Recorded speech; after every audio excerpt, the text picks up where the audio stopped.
आजही बायका पतिव्रता आहेत म्हणून ही धरणी चाललेली आहे.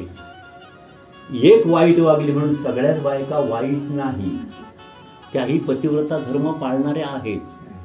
द्रौपदीपेक्षाही भारी. द्रौपदीने 5 नवऱ्यांना धरून पतिव्रता धर्म सांभाळला. आज एक नवऱ्याला धरून पतिव्रता सांभाळणं सर्वात कठीण आहे. कारण तिच्या मत्तीला कृष्ण धावत होता, हिच्या मत्तीला कोण धावते हो? आमच्या बायकांच्या मत्तीला कोण धावणार? असाल त्या परिस्थितीशी जुळवून घेऊन नवऱ्याशी संवाद साधणं पतिव्रतेशिवाय कोणालाही शक्य नाही होणार.